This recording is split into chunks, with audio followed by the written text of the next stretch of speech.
One of the reasons why I'm not on Facebook is I was never able to really make Facebook groups work for me. Yeah. And now people are saying that even when you post, no one in your group is seeing what you're posting. And No, then that's not it's true. annoying at everyone. And I am so sick of getting so and so mentioned you and others in a comment. I'm like, oh, I'm so sick of those at everyone kind of things. Yeah, So help us totally. understand what Yeah. good looks like in using a Facebook group to grow your business. Oh, I love this question so much. And listen, you are not alone. Okay, there is an art to creating, and I almost don't even want to call it a Facebook group. I prefer to think of it as a community Mhm. because what we're creating is a community. We're not creating. I also like to say there's a difference between a Walmart experience and a Nordstrom experience. Right? Mhm. You walk into Nordstrom, they greet you, they walk you wherever you want to go, they ask you if you have anything else. Sometimes they offer you wine. I mean, it's a great experience. This is what we're cultivating if you want to have your own free Facebook group.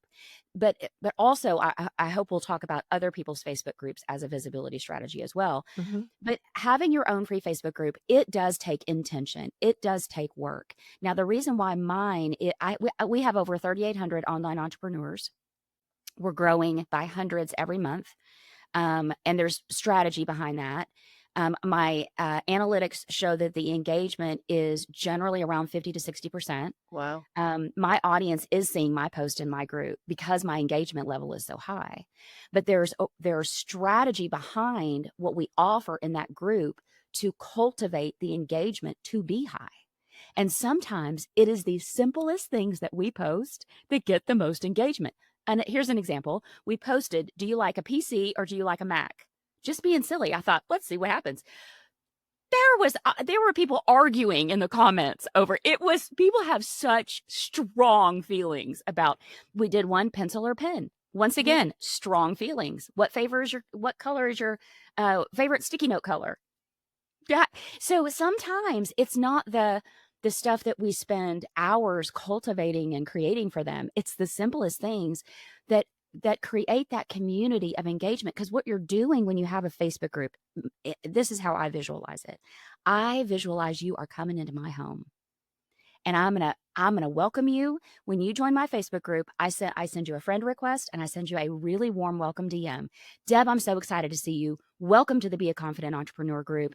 I'm gonna send you the free thing that you asked for, and then I'm gonna open up the conversation because I want to know one of the questions I ask when you come into my group is what is on your plate? What is a goal you have in the next 3 to 6 months? And if you tell me I want to launch a podcast in the next 3 to 6 months, I'm going to ask you, do I do that? No, but I have an opportunity to serve you. And I'm going to say, do you have somebody that's going to help you with that? And you could say, no, I'm clueless. And I'm going to be like, okay, if you want me to, I will introduce you to 3 people I know that help people launch podcasts. Would you like me to do that? Yes. Did I make a sale? No, but I made a connection and I made a Mhm. relationship, which is the key to sales.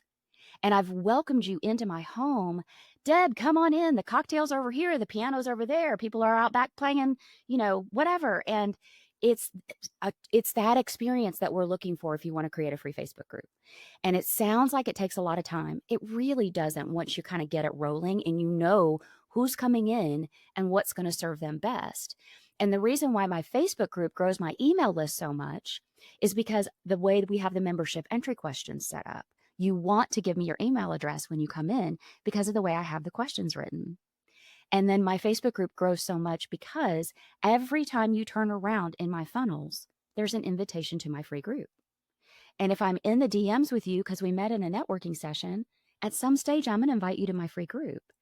And so the group growth takes strategy and intention, making sure you promote it, making sure you showcase it, making sure you mention it on podcasts, all that stuff. And then Mhm. it can grow your list. And for me, it's a home run because I am offering this free group to online entrepreneurs who want support. They want to feel less alone. And they also want places where they can promote their offers. And so I was really worried when I said to the group, you guys can promote your stuff anytime. You're adults. You can do that. I was afraid it was going to turn into a spam fest. It Yeah. hasn't. Oh, It wow, that's hasn't because, amazing.